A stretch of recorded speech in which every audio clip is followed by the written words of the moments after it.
Fiji Rugby Union President, Mr. Josiah Marama. Please round of applause.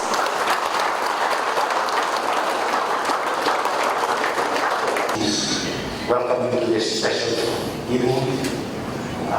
This special evening in the men's and women's team. Thank you so much.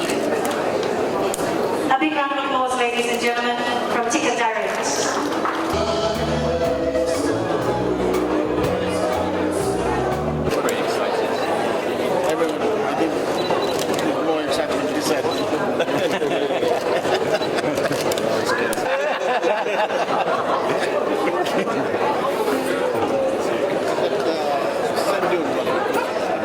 This has been a quite extraordinary 4 weeks of training. The boys have had these 3 weeks off post the World Series, and the plan for the whole World Series was to win tournaments and retain our title, but make sure that the boys were a little bit, I guess the kind word is a little bit insulated, a little bit padded, so that we weren't going to get the injuries along the way. And so the boys were probably 20 or 30% down on the fitness they were the previous year. But what it allowed us to do was rotate the squad a little bit more and protect the boys from injuries. And we got to the final tournament in London and we haven't suffered any injuries. We had a full group of players as well as the boys that have come in from overseas. We had a number of overseas players that came in and played in the last 2 legs, and a couple that also played in Hong Kong. And they all came into camp 4 weeks ago. Overweight, not significantly, but a little bit overweight. And every day, in the mornings and the evenings, we weigh them. Every day we'll make sure that they're moving in the right direction. And it doesn't matter if it was slow, as long as they were going forward and not going backwards. We changed their diets. We took carbohydrates out. Gone was the breads, the sugars, the rice, the pastas, the cassava, the dal. And in was lean meats, salads, lots of water, and it started to reap the dividends. The boys really bought into it, as did the girls, and we started to see everybody move up and up and up, slowly but surely. I remember a story once of a group of athletes that I was at university with, and they were swimmers competing and trying to get into the Olympic Games. And one of them had to knock off a second to get the qualifier that they thought would be a medal contention for the Olympic Games. And they had 4 years to knock that down, that single second. So they looked at it like, well, if we can knock a tenth of a second off in the next 2 months, and then we keep going from that, small progress, you'll eventually get to your end result. And that's what we've been doing. We haven't tried to get to a point where we're going to burn them out or over fatigue them. We slowly pushed it up. There's been times where we felt that we've had to put the brakes on and relax what we're doing in training. You can feel the tiredness and the fatigue setting in. Give them a little bit of time off to rest and then hit them hard again. We've been using our natural environment. The amazing World Heritage Site at Sigatoka Sand Dunes has been the spine of what we've been doing in the fitness. We've been getting them ploughing up and down those sand dunes. Another art conditioner has done an amazing job. With William and Jen, our 2 physios, and Matt, to get the men's and the women's teams to that level. And they quickly get strong in the sand. And then we've been going back to Pacific Harbour, where we've been working them incredibly hard on the field. And we had a games last week on Wednesday, Thursday and Friday, where we played the equivalent of just over 4 hours of full contact rugby. In context, that was 17 games, so 3 back-to-back tournaments, a tournament a day effectively, to see whether we had a robust team, and for boys to start to go head-to-head against each other, to get the peck in order and get a bit more clarity in my head. I knew I was going to have difficult decisions, and you want difficult decisions. You don't want to have an easy 12, because that will show we haven't any depth and we haven't any competition. And last night I sat in Bure 12, I think it was, in the uprising, and one by one the boys came in, and one by one we told them their fate. And to a man, they were outstanding in how they took their news, and it reminded me of the Rudyard Kipling's poem If. When they got selected, they didn't jump up and down, they didn't holler and scream. Some of them smiled a lot. There were 1 or 2 with tears, but they took it like men. And when they weren't selected, they shook my hand, they thanked us for the efforts, and they left with their heads held high. And I told them that selection's not going to define them as a person, and we all have our bad days and our good days. And the boys that walked out of those rooms, there were 2 or 3 at least 19-year-olds that I know will be absolute stellar standouts for Fiji in the future. So we did all of that, and then today we had a police escort on our way through, which was my highlight of the week. That was really exciting. I really like it when the sirens go off. It really makes me pretty excited. And then we came in here, and the men and the women's teams are tucked over here, and they're waiting to be paraded in there, which is a very proud moment for both teams. I've told them that this is the start of their journey. They've managed to get into, let's face it, this is the hardest team in the world to get into in rugby sevens. They've done the first step, but they all know now that to be successful now, to wear the shirt with pride, they've got a lot of hard work, a lot of concentration, a lot of sacrifice, a lot of ability to be able to switch on, flip the switch, to concentrate when you need to, and relax when you need to. And if anyone can find Seni Kuntani's switch, that would be great, because he's so laid back. That's if he's selected, of course. And they'll be going to the games. I'd also like to say social media is pretty active over the last few weeks. I've been seeing the other teams named as they've been coming in this week, and one of the guys in Sky TV in England said, "When's the team getting named?" I said, "It's getting named tonight by our Prime Minister." And Sky said, "I don't think you'll find Theresa May coming up and naming the Great Britain team." And I think it shows you how passionate we are in this country.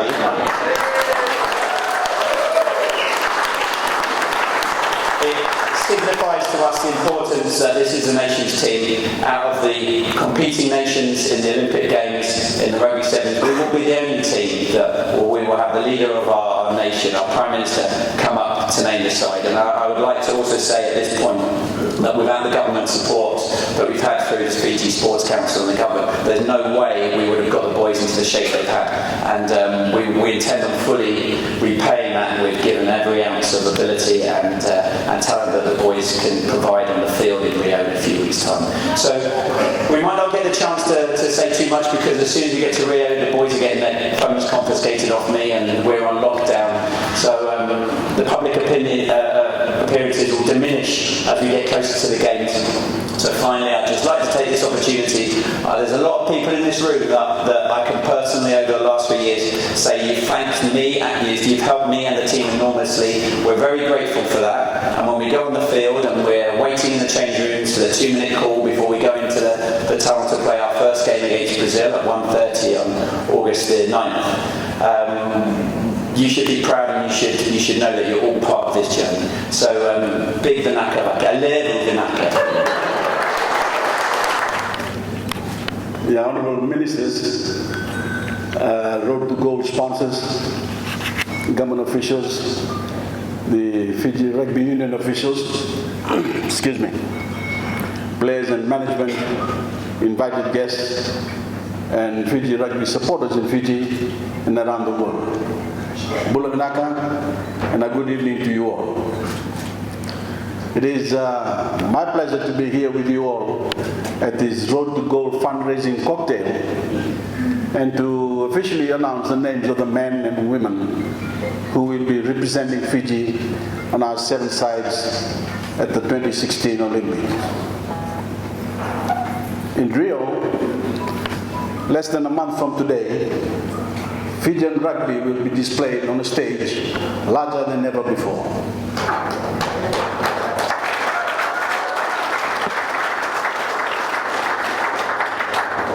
Hundreds of millions of people will be watching.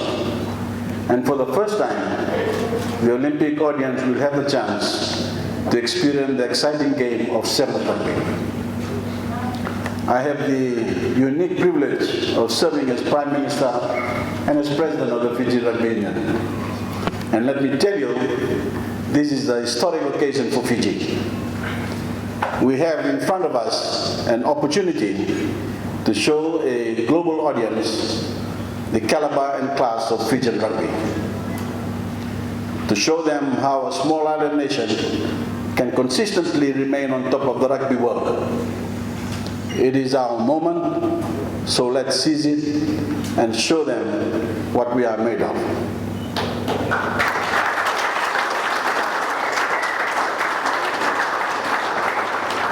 Our flying Fijians and Fijianas are the pride of our nation. On our women's side, coaches Chris Cracknell and Ilyasa Tanimula have selected the following players to represent Fiji in Rio. And I would like to, if at all possible, to have the coach and management up the front first, please. Kowesi Rapate. Sorry, I got the wrong list here. Matthew Dudley.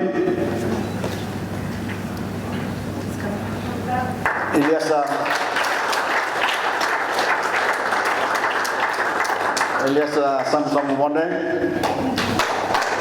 Jennifer Khalid,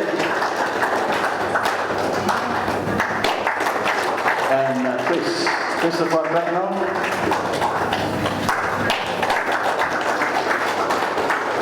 And the Fijiana team is as follows: Aseanada,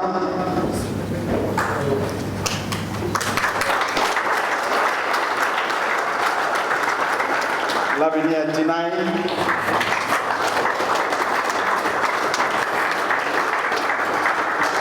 Lydia Nangato,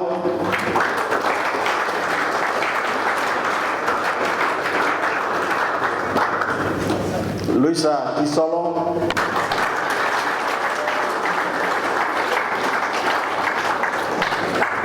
Merewai Dumu,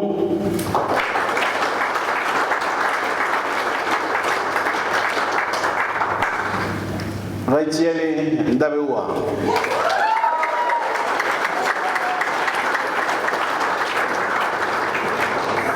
Rebecca Tavo,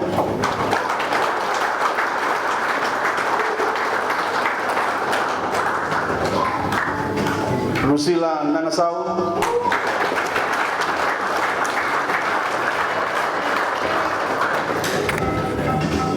Timaima Ravisa,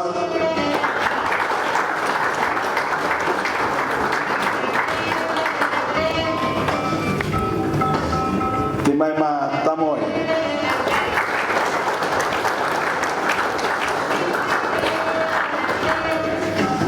Vinyana Riwai,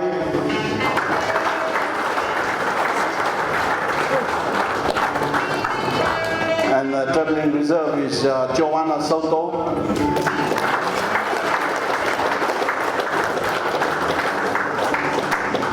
and the captain, ladies and gentlemen, is Anna Rongida.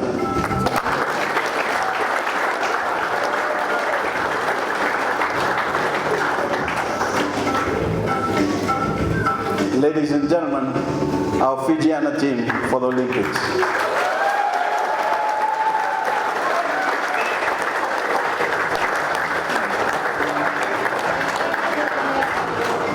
Thank you. Our men's side, Rapate Kowesi, management and team, please. Benjamin Ryan, Nadani Dawanimbuka, and William Kung.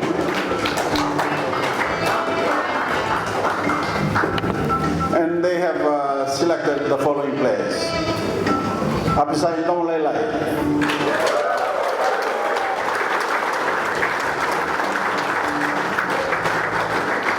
Chasa Dermalua,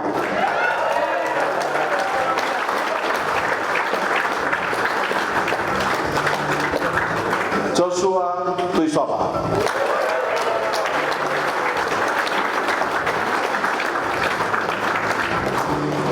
Kijone Dawai,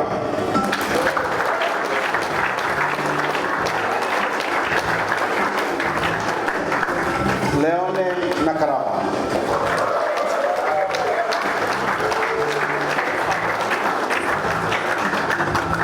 Samsoni Nasangabesi,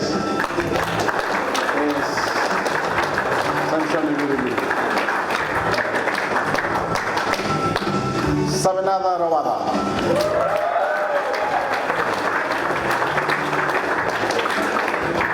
Semi Kunatani,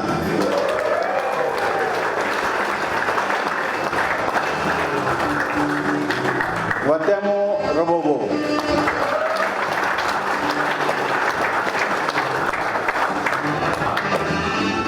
William Mata.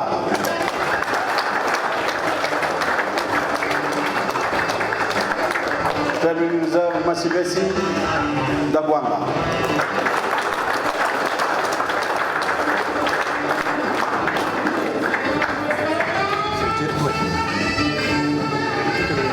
Jerry Twine.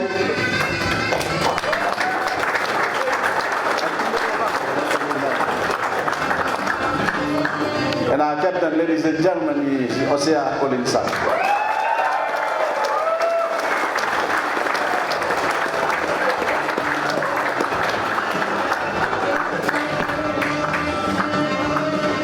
Congratulations to those ruggers who have been chosen. We cannot wait to see you play, and I know that all those Fijians who will not be able to make it to Rio will be glued to the television for every minute of the action. In 2012, the Honorable Iles Andalana, our current Assistant Minister for Sports, brought home Fiji's first gold medal in the Paralympics. And that was a remarkable achievement. And our 7 sides have the talent, they have the skill and coaching to do the same by bringing back Fiji's first ever Summer Olympic gold.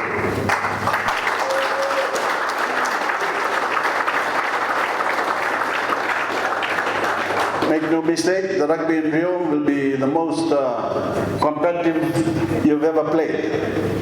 Because to win gold for your country is the greatest feat a team can achieve. And in Rio, Fiji will be the team to beat. If you don't bring the intensity, if you don't bring the desire to win, your opposition will. But if you do, we all know what you are capable of. If you do, the gold is yours for the taking. I would wish you luck, but we all know that it is your preparation and willpower that will determine your success. So do your best and make us proud. Thank you again.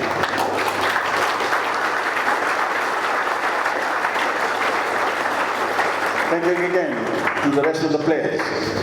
Thank you to our coaches and team staff, the Fiji Association of Sports and National Olympic Committee. Thank you to our sponsors and donors and all the fans out there for their support. Once again, ladies and gentlemen, and of course I'm speaking to our athletes here, our flying Fijians and Fijiana. We wish you every success in Rio, and we look forward to you bringing home Fiji's first ever Summer Olympic gold. Thank you. God bless you. Your business starts in for the draw.